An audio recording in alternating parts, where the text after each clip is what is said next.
ఉందండి. అండ్ ఇది మనం సైకాలజీ నుండి బిట్స్ చూద్దాము. ఫస్ట్ క్వశ్చన్ అండి. చామ్స్కీ ప్రకారం ఒక వ్యక్తి తన భాష యొక్క నియమాలను అర్థం చేసుకునే ప్రక్రియ చేతన, నేర్చుకున్న మరియు పరిసరాల సంబంధమైనది, ఉద్దేశపూర్వక, బలవంతం మరియు ప్రేరేపించబడినది, అచేతన, సహజమైన మరియు నాడీ సంబంధితమైనది, ప్రమాదవశాత్తు నిబంధిత మరియు సామాజికమైనది.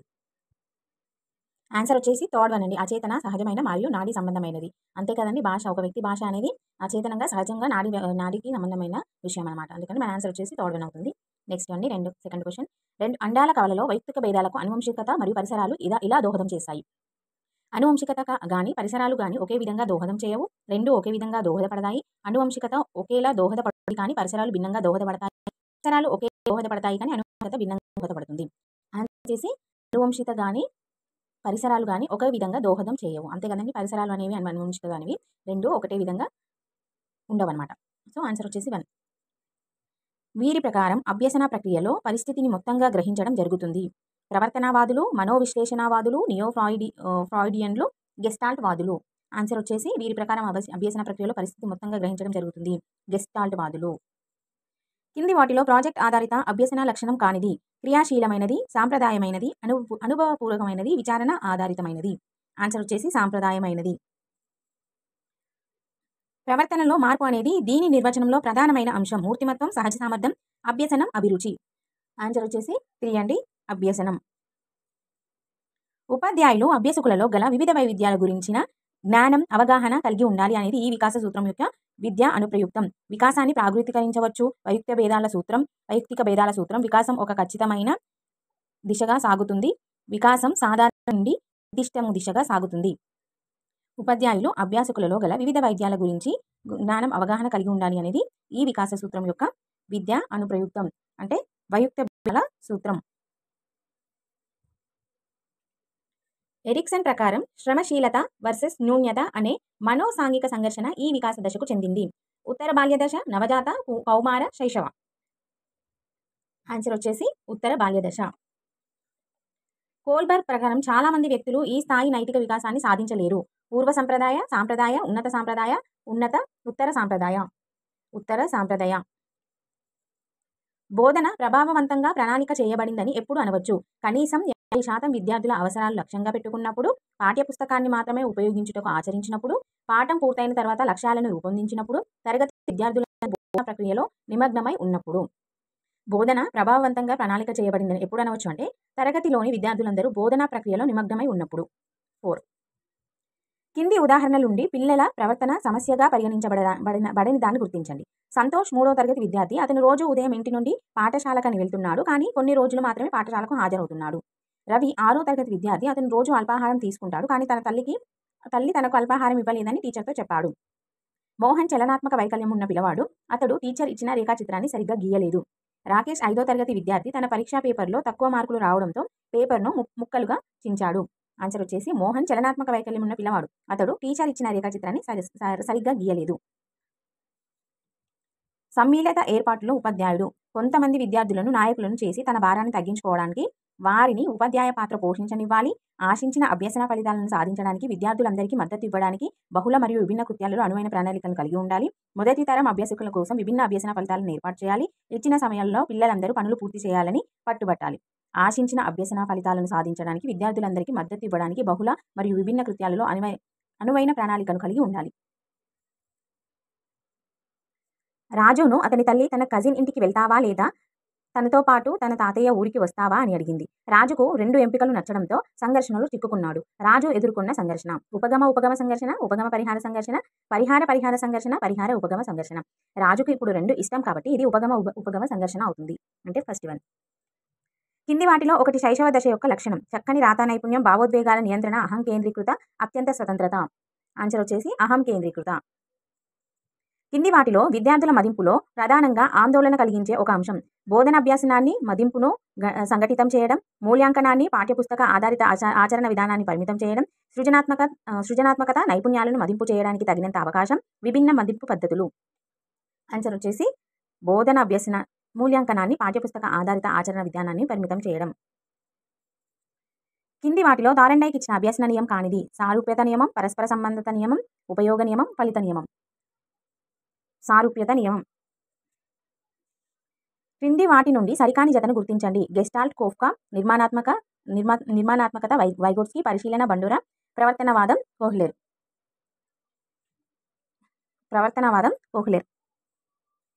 సరికాని జత ప్రవర్తనవాదం అనేది కోహ్లెర్ది కాదండి.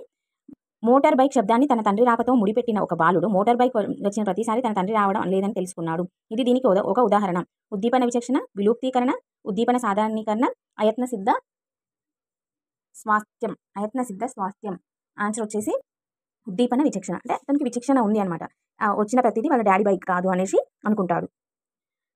అంతర్గత ప్రేరణ యొక్క ఉదాహరణను గుర్తించండి. ఒక అమ్మాయి తన తండ్రి తన ప్రవర్తనకు గర్వపడతారు కాబట్టి ఇతరులతో చాలా మర్యాదగా ప్రవర్తిస్తుంది. ఒక అమ్మాయి తన స్నేహితురాలకి తోడుగా ఉండడం కోసం సంగీత క్లాస్లో చేరింది. చిత్రలేఖనంను ఇష్టపడే ఒక అమ్మాయి ఎల్లప్పుడూ వివిధ చిత్రాలు గీస్తుంది. ఒక అమ్మాయి కుటుంబాన్ని సంతోషపెట్టడం కోసం ఉద్యోగంలో చేరింది. సో ఈ ఫస్ట్, సెకండ్, ఫోర్త్ దాంట్లో అమ్మాయి వేరే వాళ్ళ కోసం తను చేసింది. కానీ ఈ చిత్రలేఖనంను ఆమె ఇష్టపడుతుంది కాబట్టి చిత్రాలు ఊరికే గీస్తుంది కాబట్టి మన ఆన్సర్ వచ్చేసి అంతర్గత ప్రేరణకు ఉదాహరణ థర్డ్ వన్ అండి. కలుగ చేసుకొని నాయకత్వం. నిరంకుశ నాయకత్వం, జోక్యరహిత నాయకత్వం, ఆధిపత్య నాయకత్వం, అధికారయుత నాయకత్వం. కలుగ చేసుకునేది అంటే జోక్యం చేసుకోవడం అంటే జోక్యం చేసుకోవడం. కానీ ఇక్కడ జోక్యరహిత అనేది కలుగ చేసుకోకుండా ఉంటారు కాబట్టి జోక్యరహిత నాయకత్వం. సంబంధించిన నైపుణ్యాలతో సమస్య ఉన్న పిల్లవాడికి ఉండే అభ్యసన వైకల్యత రకము డిస్గ్రాఫియా, డిస్కాల్కియా, డిస్లెక్సియా, డిస్ప్రాక్సియా. ఇది వచ్చేసి డిస్కాల్కియా అండి. గణిత సంబంధానికి సంబంధించింది అంటే డిస్కాల్కియా. కింది వాటిలో ఒక వ్యక్తి ప్రేరణకు దోహదపడనిది. లక్ష్యాలలో అస్పష్టత, అభిరుచి, అభ్యసనానికి సంసిద్ధత, సానుకూల పరిసరం. లక్ష్యాలలో అస్పష్టత ఉంటే అది ప్రేరణకు దోహదపడదు కదండి. మూర్తిమత్వానికి సంబంధించి కింది లక్షణాలలో సరికానిది. విలక్షణమైనది, స్వీయ చేతనత్వం, గతశీలమైనది, నిశ్చలమైనది. ఆన్సర్ వచ్చేసి నిశ్చలమైనది. ఆర్టీఈ చట్టం 2009 ప్రకారం అకాడమిక్ అథారిటీ విద్యా ప్రణాళికను మరియు మూల్యాంకన విధానాలను రూపొందించేటప్పుడు కింది వాటిలో పరిగణించవలసినది. ఉపన్యాసాలు మరియు పరీక్షల ద్వారా నేర్చుకోవడం, బోధనా మాధ్యమంగా ఆంగ్లం, పిల్లల సర్వతోముఖాభివృద్ధి, ప్రాథమిక స్థాయి ముగింపులో బోర్డు పరీక్షల్లో తప్పనిసరిగా ఉత్తీర్ణత సాధించాలి. ఆన్సర్ వచ్చేసి పిల్లల సర్వతోముఖాభివృద్ధి అంటే అన్ని దాంట్లో అభివృద్ధి చెందితేనే అది ఆర్టీఈ చట్టం 2009 ప్రకారం అకాడమిక్ అథారిటీ విద్యా ప్రణాళికను మరియు మూల్యాంకన విధానాలను రూపొందించేటప్పుడు ఇవన్నీ పరిగణించాల్సి ఉంటుంది. పిల్లలు చేసిన అన్ని యాక్టివిటీస్ దృష్టిలో ఉంచుకొని ఉంటుందన్నమాట. నెక్స్ట్, పియాజే ప్రకారం ఈ దశలోని పిల్లలు అన్ని వస్తువులు జీవిస్తున్నాయని భావిస్తారు.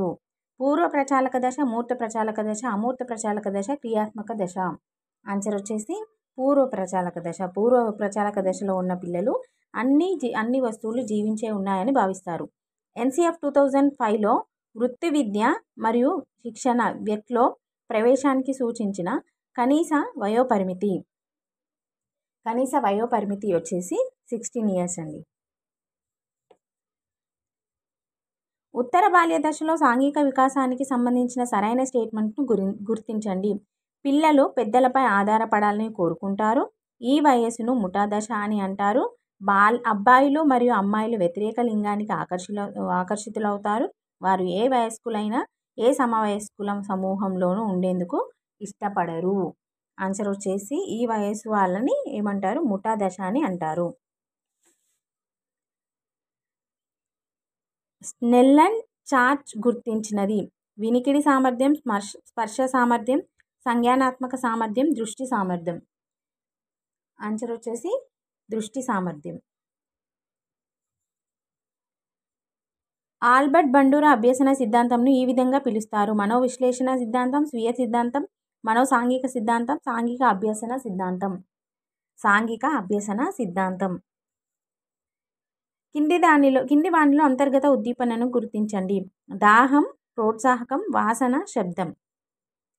అంతర్గత ఉద్దీపన అంటే దాహం. పాఠంను బోధించుటకు ఉపాధ్యాయుడు పరిగణించవలసినది. అభ్యాసకుల అవసరాలు, విషయం, అభ్యసన వనరులు. సరైన జవాబుని ఎంచుకోండి. ఏబిసి, బి మాత్రమే, బీసీ మాత్రమే, ఏబి మాత్రమే.